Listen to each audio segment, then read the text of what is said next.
I'm about to share 6 simple food hacks that can lower your blood sugar within minutes of eating. These are not supplements you have to buy and not exotic ingredients you'll never use. They are small, practical changes in how you eat the foods you already have. When used correctly, they change how your body responds to meals almost immediately, and the effects can be seen on your glucose meter the very same day. Over the years, I've worked closely with people struggling to control their blood sugar, many of them seniors worried about their hearts, circulation, vision, and long-term independence.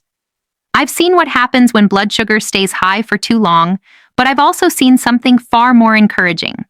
I've seen people dramatically improve their numbers without adding new medications, simply by changing the order, timing, and combination of foods on their plate. By the end of this video, you'll know exactly what these 6 food hacks are, how each one works inside your body, and how to start using them with your very next meal. This isn't theory or complicated nutrition science. This is practical, actionable information you can use today and feel confident about tonight. Let me explain why these hacks matter so much. One older man I worked with had struggled for years with high fasting and post-meal blood sugar.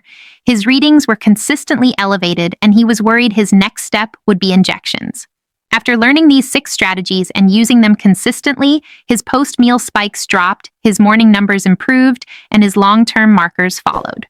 Another woman, on the edge of diabetes, used the same techniques and watched her numbers slowly return to a healthier range over time. Same food, different approach, very different outcomes. To understand why this works, you need a simple picture of what happens inside your body when you eat. When you consume carbohydrates, they're broken down into glucose, which enters your bloodstream and raises your blood sugar. In response, your body releases insulin to help move that glucose out of the blood and into your cells, where it's used for energy. As we age, and especially with insulin resistance, that system doesn't work as smoothly. The cells stop responding as well to insulin, so glucose lingers in the bloodstream longer. Blood sugar spikes higher and stays elevated longer than it should. Over time, this excess glucose damages blood vessels, nerves, kidneys, eyes, and the heart. It increases inflammation and accelerates aging throughout the body. The goal is not perfection. The goal is stability. Fewer sharp spikes, lower peaks after meals, a smoother rise and fall in blood sugar instead of dramatic swings. That's exactly what these 6 food hacks help you do. They slow glucose absorption, improve how your body handles insulin, and reduce the metabolic stress that meals can cause. Here are the 6 hacks you'll be using.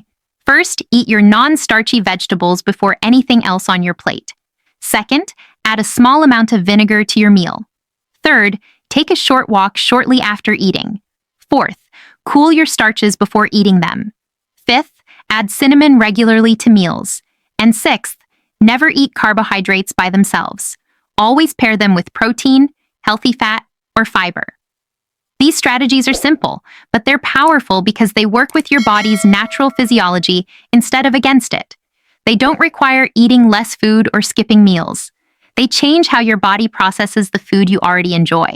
In the next part, I'll break down each hack one by one. You'll learn exactly how it works, how much to use, when to use it, and common mistakes to avoid so you get the full benefit without confusion.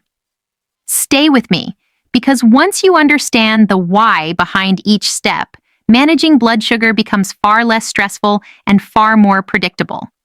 Hack number 1 is eating vegetables first. This works through 2 powerful mechanisms that most people never think about: digestion timing and physical stomach mechanics.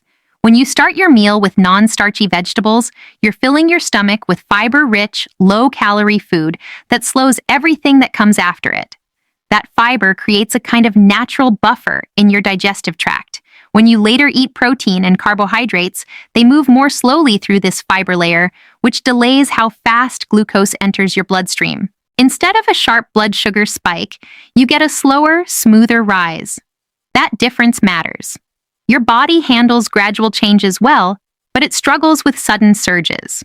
Research comparing identical meals eaten in different orders shows dramatically lower post-meal blood sugar when vegetables are eaten first. Same food, same calories, completely different response.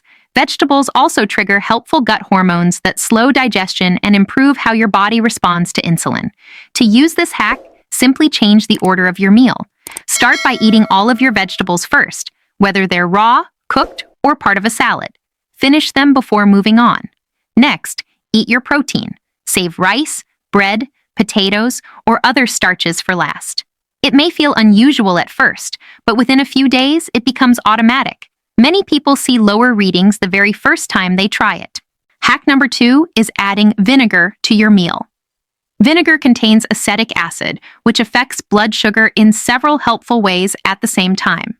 First, it slows how quickly food leaves your stomach, which reduces the speed of glucose absorption. Second, it improves insulin sensitivity, meaning your cells respond better to the insulin you already produce. Third, it partially blocks enzymes that break starches into simple sugars, which means less glucose enters the bloodstream all at once. Studies consistently show that vinegar taken with meals significantly reduces post-meal blood sugar spikes, especially in people with insulin resistance. The effect is strongest when vinegar is used regularly, not occasionally. The key is consistency, not large amounts. To use this safely, aim for 1 to 2 tablespoons of vinegar with your meal. You can mix it into salad dressing, add it to cooked vegetables, use it as a marinade, or dilute it in a glass of water and sip it with food. Never drink vinegar straight, as it can irritate your throat and damage tooth enamel. If you have digestive conditions that slow stomach emptying, this is something to approach cautiously. Hack number 3 is taking a short walk after eating. This is one of the fastest ways to lower blood sugar after a meal. When you eat, glucose enters your bloodstream. If you sit still, insulin has to do all the work of moving that glucose into cells. But when your muscles contract, they pull glucose out of the blood directly, without relying on insulin. Your muscles essentially act like sponges, soaking up sugar before it causes damage. This is why timing matters so much. A brief walk shortly after eating is more effective than longer exercise at other times of day. You're intercepting the spike while it's happening, instead of trying to fix it later. To apply this hack, start moving within 10 to 15 minutes after finishing your meal. Walk at a comfortable pace for about 15 minutes. It doesn't need to be fast or intense. You can walk around your home, outside, or even in place. If walking isn't possible, any movement that activates muscles helps. Chair exercises, leg lifts, arm movements, or light resistance all contribute to lowering blood sugar. Hack number 4 is cooling your starches. This one surprises many people, but the science behind it is strong. When starchy foods like rice, potatoes, or pasta are freshly cooked, they're very easy to digest. Your body breaks them down quickly, releasing glucose rapidly into the bloodstream. But when these foods are cooled, their structure changes. Cooling creates what's called resistant starch. This type of starch resists digestion, meaning less glucose is released and more of the starch reaches the gut intact. That leads to smaller blood sugar spikes and better gut health at the same time. Even better, this benefit remains when the food is reheated. To use this hack, cook your rice, potatoes, or pasta ahead of time and refrigerate them for at least 12 hours. You can eat them cold or reheat them later. The cooling step is what matters. This doesn't work the same way with bread, but it works very well with rice, potatoes, and pasta. If you enjoy these foods, this single change can significantly reduce their impact on your blood sugar.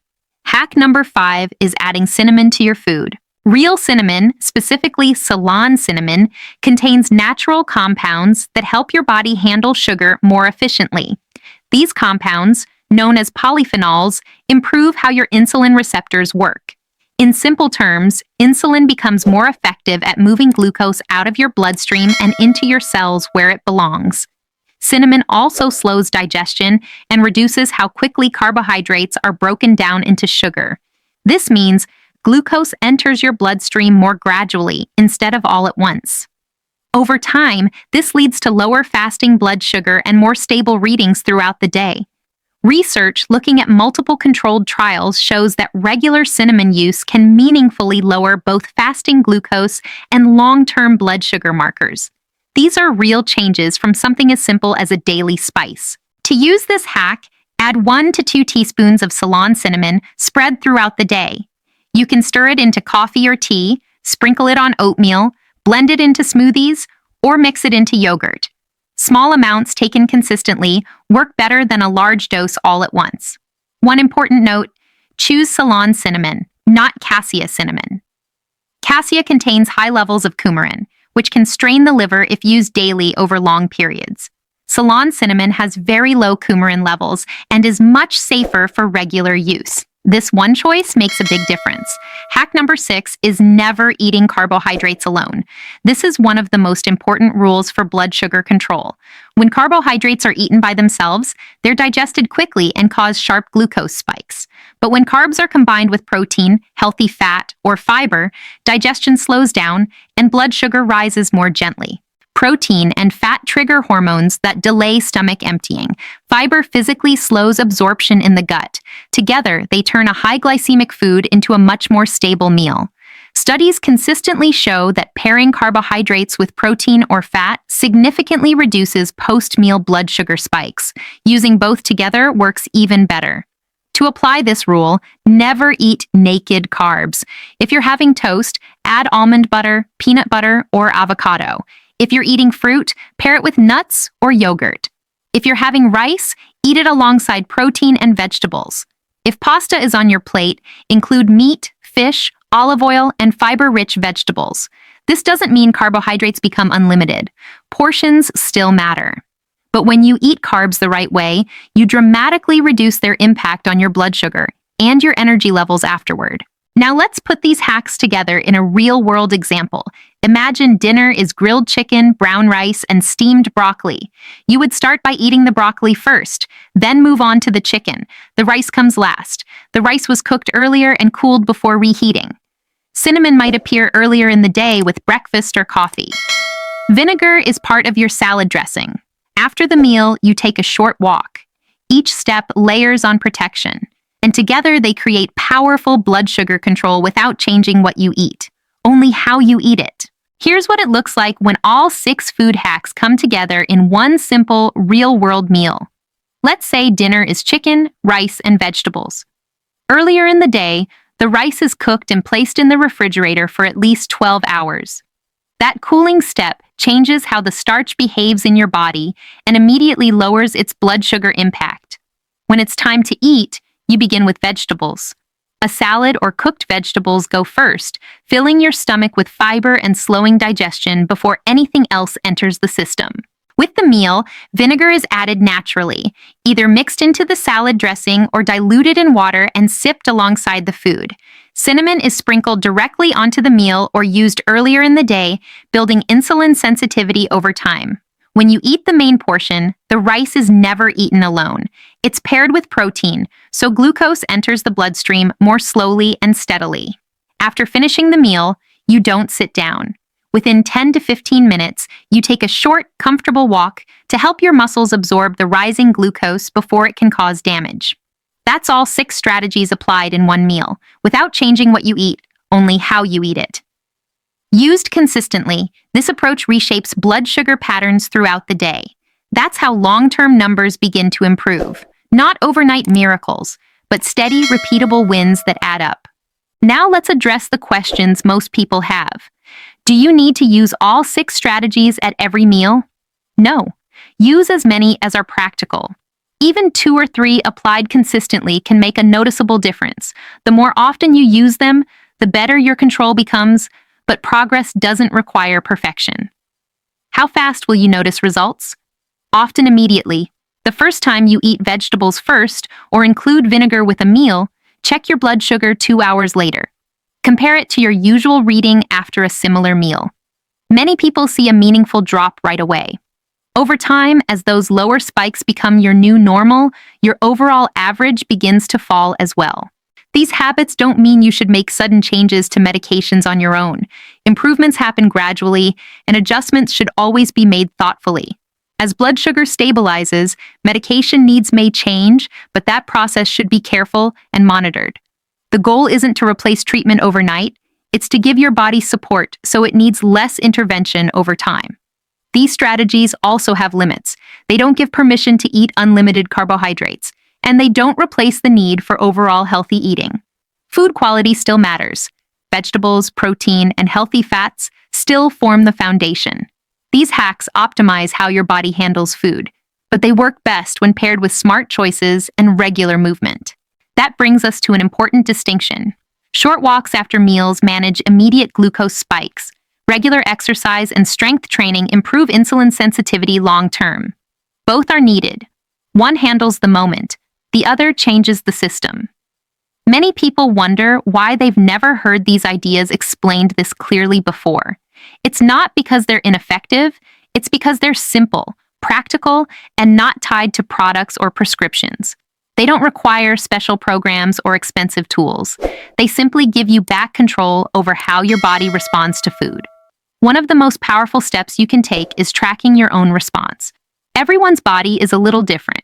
When you test before and after meals, patterns become obvious. Some people see the biggest improvement from eating vegetables first. Others notice the largest drop after post-meal walks. When you see the data yourself, motivation becomes automatic. So here's what to do starting with your very next meal. Choose 3 strategies and commit to them for 1 week. A great place to start is eating vegetables first, never eating carbs alone, and taking a short walk after meals. Check your blood sugar before eating and 2 hours later. Write it down. Let the numbers show you what's working. After a week, layer in the remaining strategies. Add vinegar, start cooling starches, use cinnamon consistently. This step-by-step approach keeps things simple and sustainable. Small changes, applied consistently, can dramatically shift your blood sugar trajectory.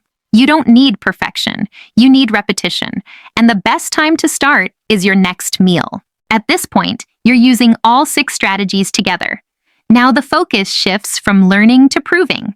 Keep tracking your blood sugar consistently. After 2 to 3 weeks, look at your average readings and compare them to where you started. For most people, the difference is impossible to ignore. Numbers come down. Spikes soften. Control feels real for the first time in years. Bring those logs to your next appointment. Show the patterns. Have an honest conversation about how your body is responding. When blood sugar improves, treatment plans often evolve. The goal is never to rush changes, but to let progress guide the next step. And understand this clearly. These are not temporary tricks. They're not something you do for a month and forget. They're a way of eating that supports stable blood sugar for life. People who stick with them don't just improve numbers once, they maintain them year after year. Here's why this matters so much. Type 2 diabetes doesn't stand still when it's ignored. Over time, insulin production drops, resistance increases, and control becomes harder. More medication is added. Complications creep in quietly. But that progression is not inevitable. The earlier blood sugar is stabilized, the more strain is taken off the body, and the more room it has to recover instead of deteriorate. The real tragedy isn't diabetes itself. It's the damage that comes from years of uncontrolled spikes, damage that often could have been slowed or prevented with better habits early on. What you choose to do now shapes what your health looks like years from today. You now know 6 proven ways to lower blood sugar immediately. You understand why they work. You have a clear plan you can start with your very next meal. The only question left is whether you'll act on it. Don't let this be information you nod at and move past. Don't let it be something you remember vaguely 10 years from now wishing you'd taken seriously. Use it. Start today. Your body responds to what you do repeatedly, not what you intend to do someday. Before you go, take one simple step right now. Click the video on your screen to keep learning how to protect your health. Subscribe to this channel so you don't miss future videos that break down complex health topics into clear, practical steps you can actually use. If this helped you, like the video so it reaches others who need it. Share it with someone you care about, because chances are someone close to you is struggling silently with blood sugar control. And leave a comment below. Tell me which hack you're starting with first. Eating vegetables first? Walking after meals? Cooling starches? Your question or experience could help someone else who's watching right now. You have more control over your blood sugar than you've been led to believe. Use it. Take care of yourself, and I'll see you in the next video.